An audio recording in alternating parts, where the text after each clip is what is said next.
the great things about being a professor is that you just have an opportunity to continue to learn and learn and learn, and I certainly thank you for being here.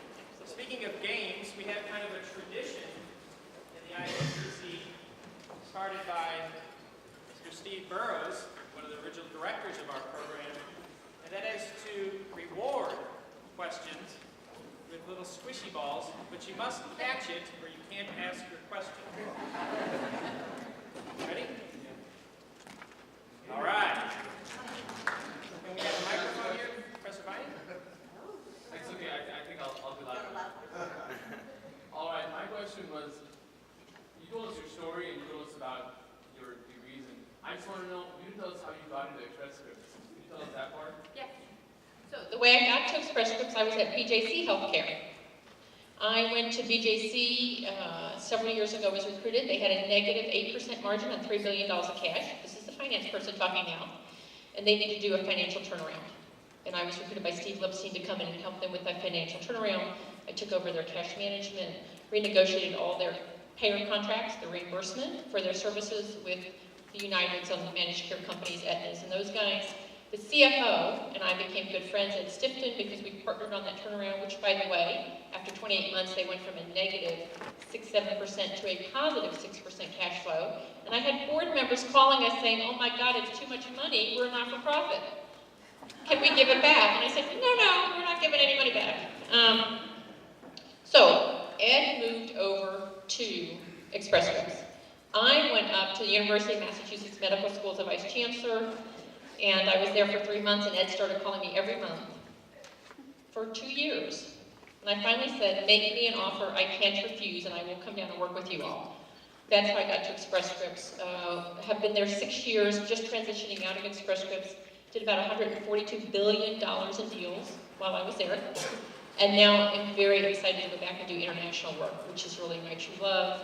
And thankful Express Scripts was happy to fund me for these last 6 years. A great company, great experience.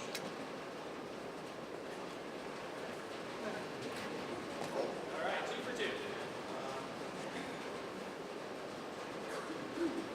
2. 2 for 2. What happens if we miss that? What would happen then? You can't ask a question, right? First question is, you were in Medellin, Colombia? Yes. Were you in the pharmaceutical or drug business? No, so this was not, I actually didn't do business there. I was there at 19 years old as a student.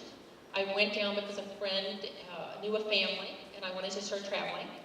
So took off on my own. You can imagine my parents' horror when I called them 20-something years ago and said, Mom, I'm going to drop out this semester. I'm going to Colombia, South America.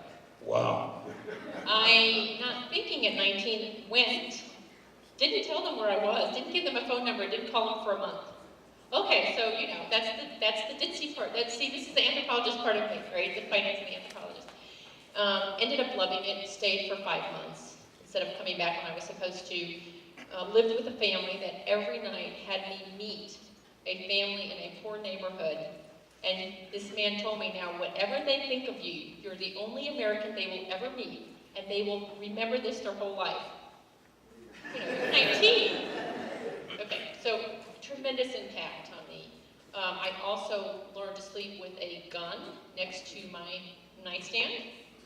Not because of kidnappings and cartels back then, but because of machismo. The family I was staying with was concerned that another man might challenge them for me. Heady stuff at 19. That, though, started, once that's in your blood, it's very hard not to want to experience more and understand more and learn more about culture and what people believe and how that can influence the world. So that really got me started on this path. And that kind of is, I was going to ask a serious question, but now I think you already answered, but you didn't meet Manuel Noriega in those days. I won't ask you what year you were there, by the way. It's a long time ago. See, it was 1980. No, okay, it was interesting. All right, well, thank you very much. The only business transaction that occurred when I was down there is one of my friend's parents, a very wealthy businessman, offered me $5,000 to marry his son so he could get an American citizenship. So it was the only transaction that I took part in. I turned them down. It was a lot of money for a student back then, but thought that was probably not the right thing at the time. You're right, it was a mistake back then. Thank you. Great question.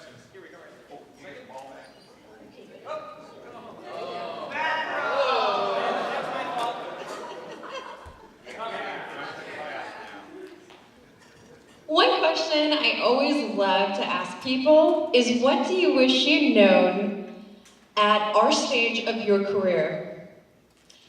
I think the thing that has been most surprising to me is that if you have a vision, people will help you get there. I believe that absolutely without question.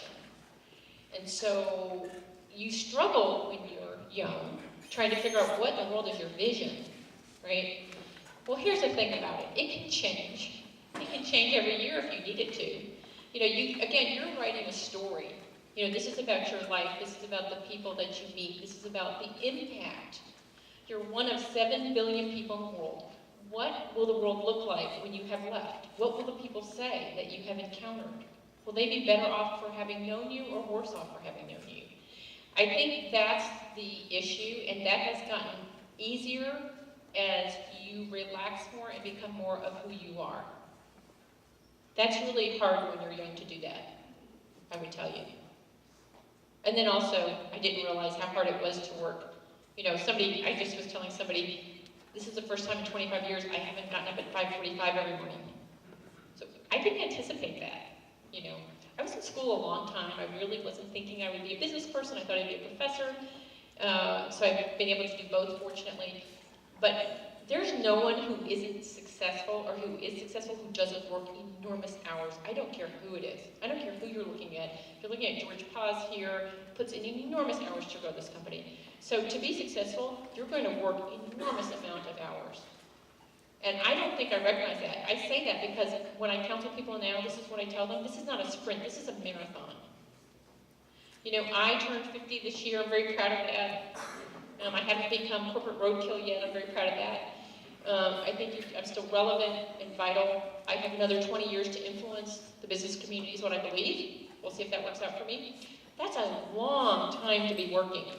So people can tell you to take care of yourself, tell you not to gain 20 pounds at your first corporation, tell you all these things. It's hard to do in stressful environments. So that's the other thing I've learned, is you've got to understand that there's always another deal. There's always another company. There's always another country. So if something doesn't work out, you just keep going. I think that's really important for you all to understand. Another question? That's a long way.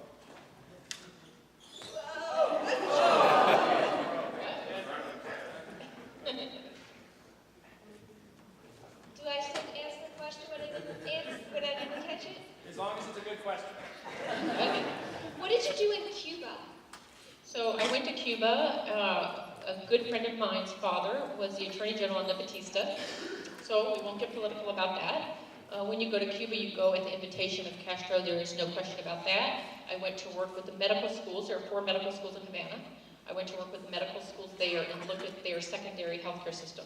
So Cuba's got a phenomenal primary healthcare system. As an island, they've been able to eradicate most infectious disease because people can't travel in and off the islands, and that's very interesting. But I was really looking at what they're doing in oncology and biotechnology. Now, as an American, I can't do business there. I can't do commercial business there yet because Cuba's not open. But you can go and do some humanitarian work. There's some religious work. I went as a visiting scholar, and that's how I got into Cuba to do work there. I had a question about the other C country that you mentioned. With 1.3 billion people in China, clearly that's a gigantic healthcare market. Talk about some of the things that Express Scripts is doing to explore